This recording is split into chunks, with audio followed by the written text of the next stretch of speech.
Hi friends, अब मैं आपको बताने जा रहा हूँ कैसे आप built in Python mathematical functions use कर सकते हैं। पाइथन के अंदर कुछ फंक्शंस ऐसे हैं, मैथमेटिकल फंक्शंस ऐसे हैं जिसके लिए आपको कोई एक्सटर्नल मॉड्यूल इंपोर्ट करने की ज़रूरत नहीं है। वो mathematical function by default Python ideally environment के साथ ही आ जाते हैं और उसका यूज़ करके आप कुछ basic mathematical operations very quickly कर सकते हैं। तो सबसे पहले मैं क्या करूँगा, जैसे मैंने आपको बोला है, मैं पाइथन आइडियली एनवायरनमेंट ओपन कर रहा हूँ। यहाँ पे देखिए मैंने ओपन किया है, ये हो गया है ओपन। अब देखो मैं कुछ फंक्शन बताने आपको जा रहा हूँ। वो फंक्शन इनबिल्ट है, उसके लिए आपको मैथ लाइब्रेरी या मैथ मॉड्यूल इंपोर्ट करने की ज़रूरत नहीं है।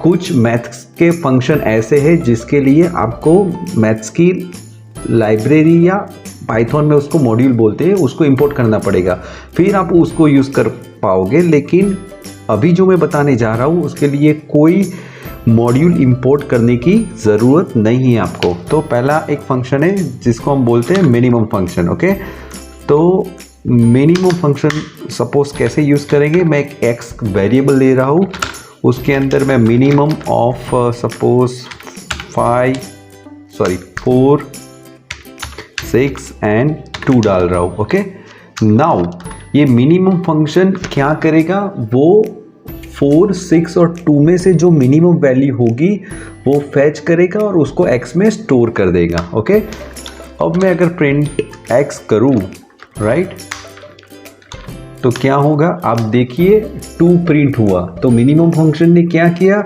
उसने 4 6 एंड 2 में से मिनिमम वैल्यू फाइंड की और उसको x में स्टोर करवा दिया हमने। और जब हमने प्रिंट x किया तो आंसर आया 2, आउटपुट आया 2। तो इस तरह से आप मिनिमम वैल्यू फाइंड कर सकते हैं मिनिमम फंक्शन यूज़ करके, min फंक्शन यूज़ करके। इस तरह से दूसरा एक है that's called max function. Okay, तो मैक्स में अगर मैं 4 6 और 2 डालता हूँ, ओके, एंड प्रिंट कर रहा हूँ y, बिकॉज मैंने जो मैक्सिमम वैल्यू है 4 6 2 में से वो मैक्स फंक्शन यूज़ करके फैच किए और फैच करने के बाद उसको y में मैंने स्टोर करवा दिए। तो मैं प्रिंट करता हूँ तो आप देख लीजिए उसका आंसर आ रहा है 6, बिकॉज मैक्स फंक्शन ने 4 6 2 में से मैक्सिमम वैल्यू 6 फैच की और हमने उसको y में स्टोर करवा दी। इस तरह से एक दूसरा फंक्शन है that's called abs function. Suppose मैं एक वेरिएबल ले रहा हूँ z, उसके अंदर abs करके सपोज -5.2 डाल रहा हूँ। तो abs मतलब एब्सोल्यूट फंक्शन, तो उसका मीनिंग क्या होता है कि मुझे -5.2 की एब्सोल्यूट वैल्यू मिलनी चाहिए। तो -5.2 की एब्सोल्यूट वैल्यू क्या है, तो वो है ओनली 5.2। तो 5.2 z में सेव होना चाहिए। अगर मैं प्रिंट करूँगा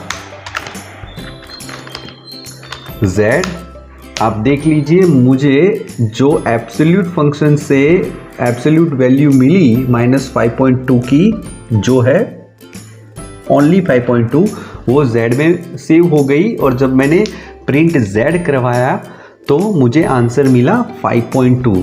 तो इस तरह से आप abs फंक्शन का यूज़ करके एब्सोल्यूट वैल्यू फाइंड कर सकते हैं। फिर बताने जा रहा हूँ, ये सब फंक्शन यूज़ करने के लिए आपको मैथ मॉड्यूल इंपोर्ट करना ज़रूरी नहीं है पाइथन में।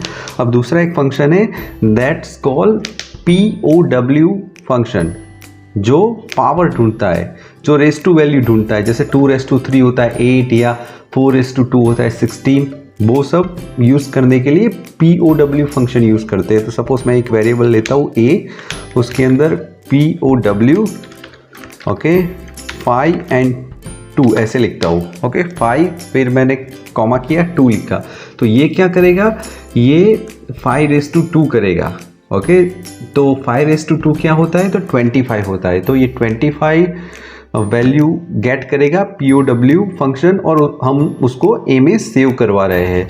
अब जब मैं प्रिंट करता हूँ a, ओके, तो देखिए आंसर आ रहा है 25।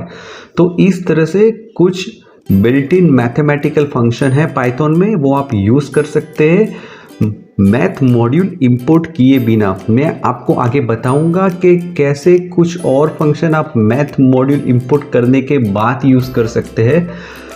फ्रेंड्स, अगर आपको मेरी चैनल अच्छी लगती है, मेरे कंटेंट पसंद आ रहे हैं, तो आप मेरी चैनल को सब्सक्राइब कर सकते हैं, लाइक कर सकते हैं, शेयर कर सकते हैं। अगर आपको कोई आंसर चाहिए कोई भी क्वेश्चन के बारे में पाइथन में, तो आप मुझे कमेंट में वो क्वेश्चन पूछ सकते हैं। मैं उसका आंसर देने का ट्राई करूँगा और ट्राई करूँगा कि आपको हो सके इतना मैक्सिमम नॉलेज पाइथन में देता रहूँ। तो प्लीज़ सब्सक्राइब करना ना भूलें। Thank you very much my friends.